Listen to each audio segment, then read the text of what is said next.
Hi hello namaste welcome to our channel. ఈరోజు మనమైతే వచ్చేసామండి Guntur Varithota 7th line old club రోడ్ని హోప్ ఇన్ హాస్పిటల్స్కి వచ్చేసాము.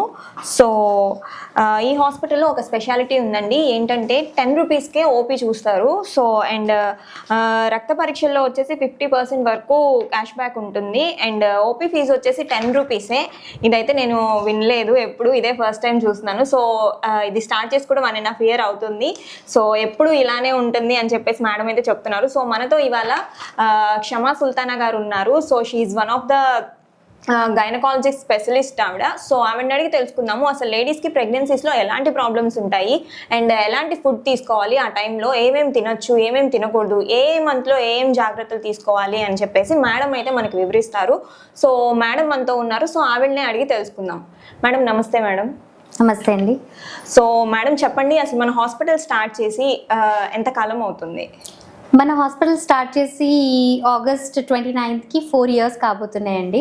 ఓకే. సో ఇది నేను మా హస్బెండ్ స్టార్ట్ చేసాము. ఓకే.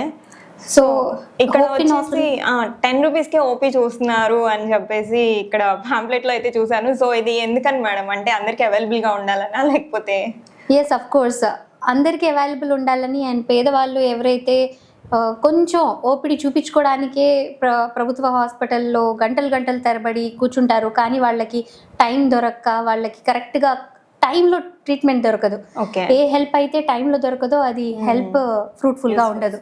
సో ఎప్పుడైతే మేము టైమ్లీ హెల్ప్ చేయాలి అనుకున్నాము ఒక పేదవాళ్ళకి, 10 రూపీస్ ఓపీడీ స్టార్ట్ చేస్తే ప్రతి పేదవాడు మా దాకా వచ్చి చూపించుకుంటారు టైమ్లీ అనేసి నిర్ణయం తీసుకున్నాం. ఇది అసలు ఎలా వర్క్ అవుతుంది మేడం? సో హౌర్ అంటే రెస్పాన్స్ ఎలా వస్తుంది?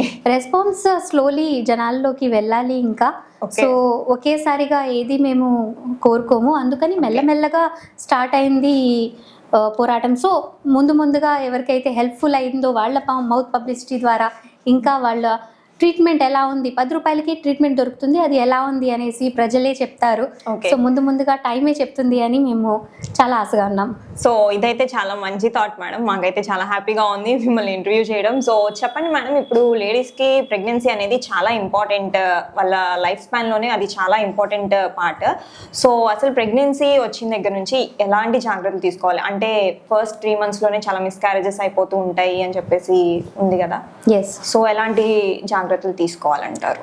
యాక్చువల్లీ ప్రెగ్నెన్సీ అనేది అది ఒక డిసీజ్ కాదు, బట్ ఒక కండిషన్, ఒక స్పెషల్ కండిషన్ ఏదైతే ఒక ఉమెన్కి వస్తుంది, అది ఒక బ్లెస్సింగ్.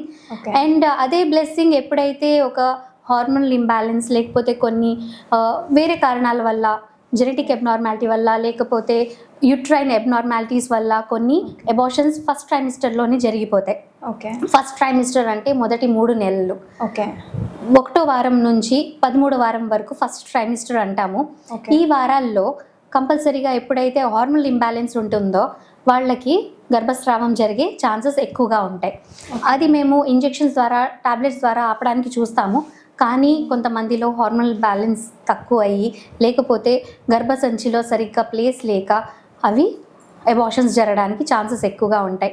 అండ్ సెకండ్ ట్రైమిస్టర్ అంటే ఎప్పుడైతే 13 వారాల తర్వాత నుంచి 28 వారాలు ఉంటాయో దాన్ని సెకండ్ ట్రైమిస్టర్ అంటాము. దీనిలో కూడా ఎప్పుడైతే నేను చెప్పాను కదా యూట్రైన్ అబ్నార్మాలిటీస్ అంటాము, అండ్ వేరే కారణాల వల్ల మెటర్నల్ ఆర్ ఫీటల్ రీజన్స్ వల్ల కూడా అబార్షన్స్ జరిగే ఛాన్సెస్ ఎక్కువగా ఉంటాయి. ఈ రీజన్స్ ఫర్ సపోజ్ PIH కానివ్వండి, బీపీ ఎక్కువ అయిపోవడం లేకపోతే ఉమ్ము నీరు పడిపోవడం, ఇలాంటివి జరిగే కారణాలు ఎక్కువగా ఉంటాయి. ఇంకా 3వ ట్రైమిస్టర్ అంటాము, అది 28వ వారం తర్వాత నుంచి లాస్ట్ వారం వరకు అంటే 40వ వారం వరకు దీన్ని థర్డ్ ట్రైమిస్టర్ అంటాము. దీంట్లో ఎప్పుడైతే మీన్స్ గ్రోత్ తగ్గిపోతూ ఉండిద్దో IUGR అంటాము. ట్రైమిస్టర్లో IUGR అని అవుతాయి ఫీటస్లో. అండ్ వేరే కారణాల వల్ల అంటే PIH కావచ్చు, ప్రీ ఎక్లాంషియా అంటాము, బీపీ ఎక్కువ అయిపోయి లేకపోతే తొందరగా నీళ్లు పడిపోయి PROM అంటాము. ఇలాంటి కండిషన్స్లో కూడా బేబీ సడన్గా డెత్ అయ్యి గర్భస్రావం జరగడం జరిగింది. సో ఇలాంటి పరిస్థితుల్లో వాళ్ళు టైమ్లీ వచ్చేసి చెకప్లు చేపించి, ఇవాళ చాలా టెక్నికల్లీ చాలా సౌండ్గా ఉంది సైంటిఫికల్లీ, సో ముందుగా వచ్చి వాళ్ళు అల్ట్రాసౌండ్ అనేసి మిగతా పరీక్షలు కరెక్ట్ టైంలో చేయించుకోవడం వల్ల అబార్షన్స్ అనేవి మేము ప్రివెంట్ కూడా చేస్తున్నాం చాలా వరకు. సో హోప్ ఇన్ హాస్పిటల్లో అయితే చాలా రిస్కీ కేసెస్ వచ్చిన, ఫర్ సపోజ్ ట్విన్ ప్రెగ్నెన్సీస్ వచ్చిన, హై రిస్క్ డయాబెటీస్ వచ్చిన ఓకే. టైమ్లీ మేము కరెక్ట్ ట్రీట్మెంట్ చేసి వాళ్ళకి ట్రీట్మెంట్ చేయడం వల్ల వాళ్ళు కాంప్లికేషన్స్లో నుంచి బయటపడుతున్నారు అండ్ బేబీని మదర్ని మేము కాపాడగలుగుతున్నాం టైమ్లీ. సో అంటే అసలు ఎలాంటి ఫుడ్ తీసుకుంటే బెటర్ మేడం ప్రెగ్నెన్సీస్ టైంలో? ప్రెగ్నెన్సీ టైంలో depends upon the person, nutritional value and ఎప్పుడైతే ఫర్ సపోజ్ ఒబీస్ మదర్ ఉన్నారు వాళ్ళకి ఒక న్యూట్రిషనల్ వాల్యూగా మేము ఇస్తాము, మీన్స్ వాళ్ళ డైట్ కౌన్సిలింగ్. ఎప్పుడైతే ఒక లీన్ మదర్ ఉంటారో అండ్ చాలా వరకు హైపర్ ఎమిసిస్ గ్రావిడేరం అంటాము, అంటే ఫస్ట్ 3 monthsలో వాళ్ళు చాలా వరకు ఏం తినలేరు, డైజెస్టివ్ సిస్టమ్ కొంచెం స్లో డౌన్గా ఉంటుంది ఫస్ట్ 3 monthsలో. సో అప్పుడు మేము వాళ్ళ న్యూట్రిషన్ వాల్యూ ఎంతవరకు అయితే అంతవరకు తీసుకోండి అండ్ ఎప్పుడైతే వామిటింగ్ సెన్సేషన్ వస్తుందో అప్పుడు ఆపేయండి. And fruits, fresh leafy vegetables and for suppose non veg తీసుకున్నా దాంట్లో ఎక్కువగా స్పైస్ లేకుండా, ఎక్కువగా ఆయిలీ లేకుండా తీసుకోమంటాము. అండ్ వాటర్ క్వాంటిటీ ఎక్కువగా తీసుకోమంటాము బికాస్ డిహైడ్రేషన్ వల్ల చాలా ప్రాబ్లమ్స్ రావచ్చు వాళ్ళకి. అండ్ ఐరన్ రిచ్ ఫుడ్ తీసుకోమంటాము, ఎందుకంటే iron supplements as it is మేము ఇవ్వలేము ఫస్ట్ ట్రైమిస్టర్లో. ఓకే.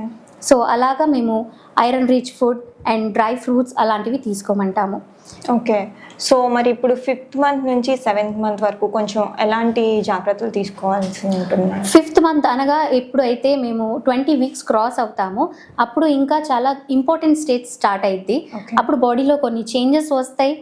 దాంట్లో జెస్టేషనల్ డయాబెటీస్ అనగా and PIH, pregnancy induced hyper tension, ఇలాంటివి వచ్చే ఛాన్సెస్ ఎక్కువగా ఉంటాయి. సో అలాంటి సమయంలో మీన్స్ తినే ఆహారంలో కానీ, ఉండే మీన్స్ డైలీ లైఫ్ స్టైల్లో కానీ అవి చేసుకోవాల్సిన మార్పులని చెప్తాము. కొంచెం లైఫ్ స్టైల్ని మార్చుకోవాలి, వాళ్ళు కొంచెం వాకింగ్ చేసుకోవాలి, లేకపోతే ఎక్కువగా ఫుడ్లో వాళ్ళకి ఫైబర్ డైట్ అనేది ఎక్కువగా ఉండాలి, ప్రోటీన్ డైట్ ఎక్కువగా ఉండాలి, ప్రోటీన్ సప్లిమెంట్స్ కంపల్సరీ వాళ్ళు తీసుకోవాలి, iron supplements and calcium supplements చాలా ఉండాలి, విటమిన్ డి సప్లిమెంట్స్ కూడా ఇస్తాము. కొంతమందికి కొంచెం మస్కులర్ క్రాంప్స్ వచ్చే ఛాన్సెస్ ఉంటాయి, అందుకని వాళ్ళకి పెయిన్ రిలీవర్స్ అంటే ఒక పారాసిటమాల్ టాబ్లెటే అది పెయిన్ రిలీవర్గా ఇస్తాము. వేరే సైడ్ ఎఫెక్ట్స్ ఉన్న టాబ్లెట్స్ ఏమీ వితౌట్ ప్రిస్క్రిప్షన్ తీసుకోకూడదు అంటాము. ఓకే. సో ఏ చిన్న ప్రాబ్లం వచ్చినా సరే కంపల్సరీగా గైనిక్కి కన్సల్ట్ అవ్వాలి.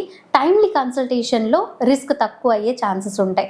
ఎప్పుడైతే ఆ టైం క్రాస్ అయిపోయిద్దో గైనిక్ దగ్గర వచ్చిన ఒకసారి మీన్స్ రిస్క్ మేము ఆపలేని పరిస్థితి ఉంటుంది. ఓకే. మాక్సిమం అయితే మనం ట్రీట్ చేయగలుగుతాం. ఆఫ్ కోర్స్ టైమ్లీ రావాలి మన దగ్గర. టైమ్లీ వచ్చేస్తే అప్పుడు కాంప్లికేషన్స్ రాకుండా బేబీని మదర్ని మేము సేవ్ చేయగలము.